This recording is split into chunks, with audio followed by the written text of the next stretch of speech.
Hello everybody, it's Master Zanza here, coming to you with a guide on how to deck build for DDD or really any deck in general. We're going to be using DDD as the example because frankly that is what this channel is about. So let's get started. The thing about deck building is you have to do it in 2 or so different ways. For example, you need to prepare your core engine and your core staples. Now what does that mean? Your core engine is basically the archetype that you're using and the best cards for success to actually get the deck going. The core staples, on the other hand, are an ever-changing list of cards that the current meta basically forces you to add to your deck. For example, using DDD as the core, here's a list of the cards that I consider to be core in the deck. You got 3 Slime, Griffin, King Rage, Necro Slime. Abyss King Ragnarok is really hit or miss for some people. I've ran it at 1, I've ran it at 2, and I've even ran it at 3 in the past. It all depends on the current meta. 1 Vice King Requiem, DD Orpheros, 2 or 3 sometimes works, 3 Kepler, 3 Thomas, 3 Copernicus, 3 Gates, 1 Swamp, 1 Patent License, and 1 Headhunt. The main deck alone is going to net you 25 cards that you need. Out of those 25 cards, 3, 6, 9 are really the ones that get the deck going for you.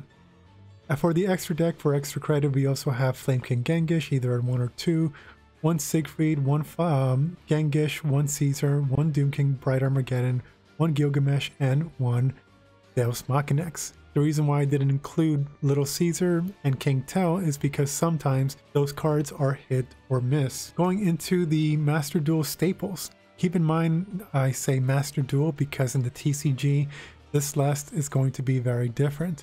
So for Master Duel, across the meta, you're going to see Called by the Graves, Infinite Impermanence, Ash Blossom, Maxi, Crossout, Valor, and the occasional Zeus for us, for DDD players, or really any extra deck XYZ players, and that's 15. So between the DDD core and the staples in Master Duel, you're going to have already 40 cards. Granted, you're going to want to add additional staples outside of these, like 1 for 1, maybe Pure Erase Map, maybe even Small World, or other cards that are more searchable for your primarily Savant Kepler and Savant Copernicus. Keep in mind, you're also going to be adding cards like DD Lamia. You might also be throwing cards in depending on the current format, like DD Ghost, DD Typhon, and maybe even throw in DD Cerberus. Granted, I'm a little bit different. I am going to have some self-imposed rules because frankly, having these cards all in my deck, taking up almost half the space of a standard 40 card deck, are not going to make the duel fun for me. Maxime maybe, because you know, it's going to be fun to throw it out there and then see what happens. But frankly, I don't want to use any of these. For example, at most I will probably use Impermanence and Called by the Grave for these staples. That's 5 cards. People who end up using Crossout Designator, they're most likely going to be used for these 2 obviously, but then they're also going to be used for Ash Blossom, Maxi, and the Valor that we're seeing more often. So Crossout Designator becomes even less useful than it is against other meta decks. So that's something to, watch out for. But granted, it is at 1, so you might say that, what are the chances that you get it out? Low, but even more so lower now that you don't have any of these additional cards that everybody else uses. So, I don't mind getting Crossout Designator for Call by the Grave. I don't mind Infinite Impermanence. But if one of my Ash, Maxi, or Valor get crossed out, then that's going to hurt a lot more than these 2 in my opinion. So, what are my self-imposed rules? All monsters are to be DD monsters, or DDD. There's an asterisk there because in the next rule, monsters outside of DD must match the deck theme. Cards like Lava Golem or Skull Meister or even DD Crow are some examples of what I would use in the main deck. Even Lava Golem too, because it is a fiend, it is fire, we happen to have a DDD Fire Fiend monster, so that is fair game in my opinion. Spell and traps outside of the main deck are fair game, hence the Valence World's field spell cards. I'm not going to use any generic floodgates, even though cards like Evenly Match would actually be good for us in a different format, maybe not right now. And of course, no standard hand trap or monsters. None of these cards over here I'm giving myself a leeway with these because they're spawn traps, but not these. And lastly, which I can't believe I have to say this, have fun. For a lot of people, this is more serious, especially those who have a channel who actually want to make money of it, or, you know, one of those type of folks. Have fun. I mean, it's a game. That's kind of the whole point. So now that I have these self-imposed rules, that pretty much leaves me with 5 main personal staples that I would use, thus leaving my main core deck at 30 cards. So another thing you can do is see deck builds and check out combos. It's a very good idea to find decks, know the names, go to YouTube, and then type in the deck name and then type in combos and learn how to use them and learn how they're going to be used. It's important to know the current decks and what they have in them. So just do the research and you have a better idea of what's coming your way. And of course, beware of updates. Updates happen every so often. Like for example, I plan to make this video before 2 weeks ago, and now we're in 2 weeks, and all the recording that I had for that deck building after this section is already kind of useless because we have a new pack coming soon, and it's going to change the meta slightly. So outside of this, we can go ahead and then go to my favorite place to get information, Master Duel Meta. Now, I have a bit of a love-hate relationship with Decade and Master Duel Meta. On the one hand, the thing that they have built, I'm assuming it's him and a team, they've done an amazing job. You can go here, search cards, search everything, filter by release, if it's free, everything they gives you. They gives you the deck list, it gives you top cards. It is honestly the best resource for Master Duel available. And kudos to him for making such an amazing channel and such an amazing website for us to use. I mean, so many YouTubers use this thing. And I mean, I've never really seen anybody give him a shout out, but he deserves all the shout outs. Every time you use his site, give the man a shout out. And then on the hate part, which isn't really hate, it's really more along the lines of, well, he is the dual meta guy.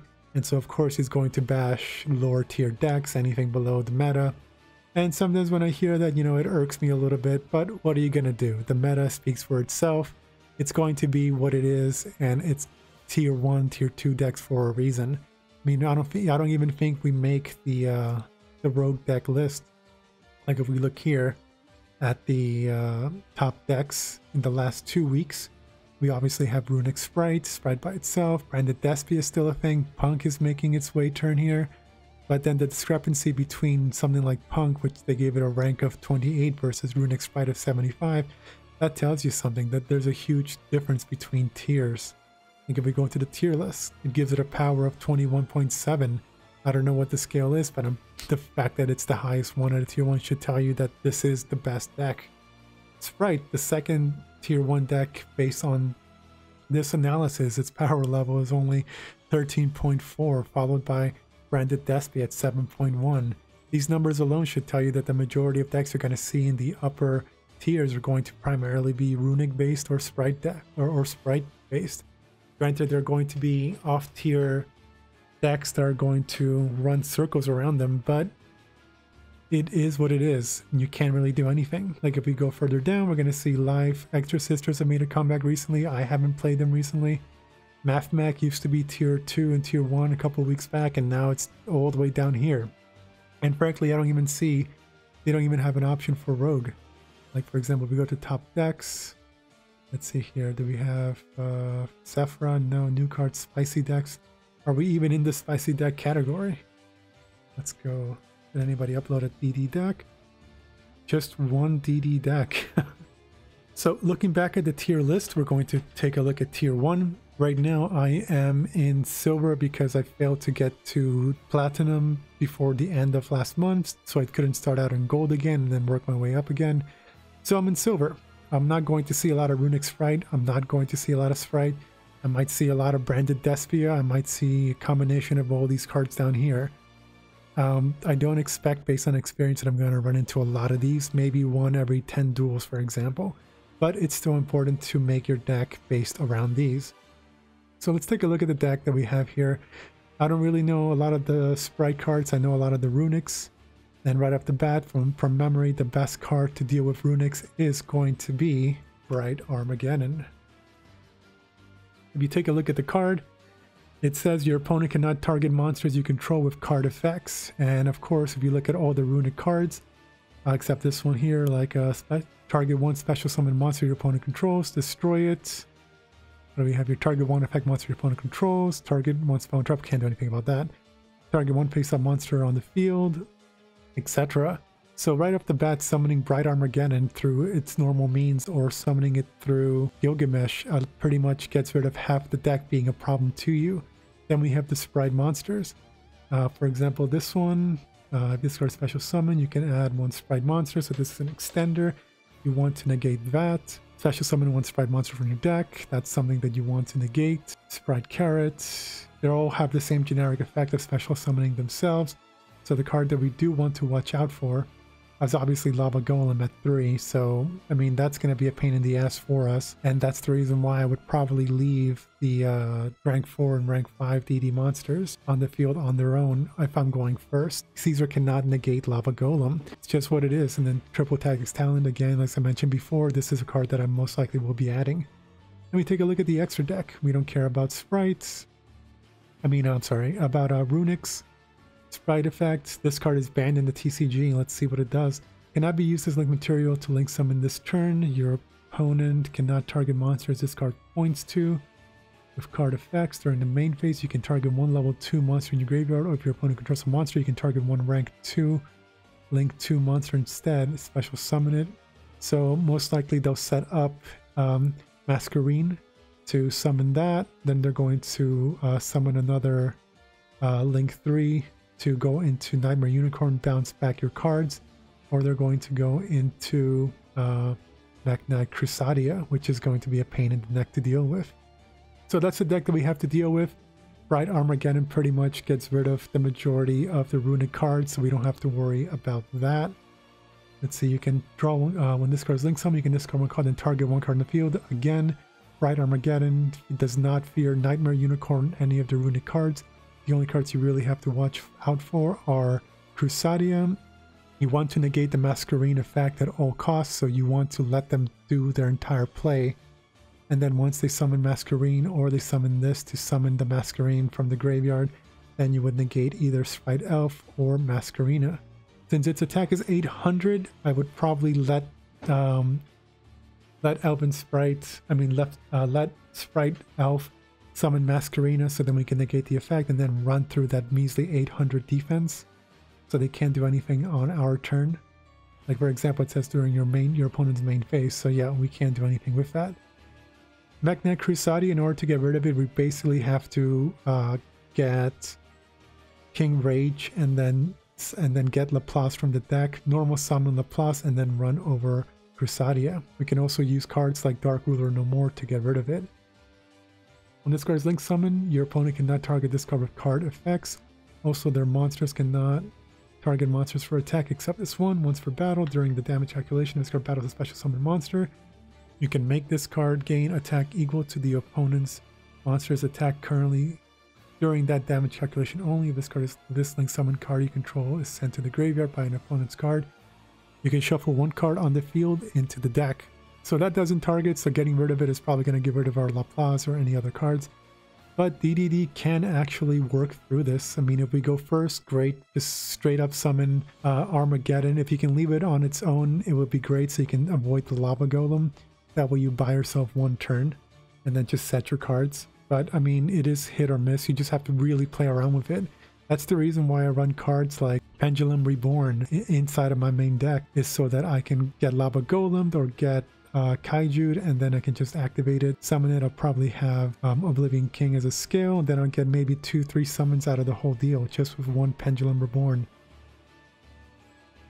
So looking back at Sprite itself, we can go ahead, we already know what these things do. The Sprite deck on its own is going to be really annoying because it's going to focus all on level 2s, but these are all doable. This particular deck doesn't run the Lava Golem, but it does run the Nibiru. That's why I always summon High King Caesar as the 4th or 5th monster, so they can Nibiru you. It is possible. That's the reason why I run DD Dog in my deck. And we have Branded Despia. It's pretty straightforward. We have Branded Fusion. We've already dealt with this so many times, we know how to deal with. The only main issue for us is the Super Polymerization, which they can do for Predator Plants, and then also the Starving Venom Fusion Dragon. It's an annoying deck, but it's nothing that we've never been able to beat before. So far, we've beaten every single deck on this list, except for maybe Mathmech. Honestly, I haven't played any Mathmechs even at the height of their game the last few weeks because I've been out of the game for a while. So I honestly don't know if we can beat Mathmechs. Exo Sisters, we've beaten before. Flu Wonderies, what's his face? King Rage, Zero King Rage is pretty much the MVP. Use that, summon big monsters. They can't really do anything against us if they block us from special summoning for whatever reason. Sword Soul Tenyi is annoying, but it is possible to get rid of it.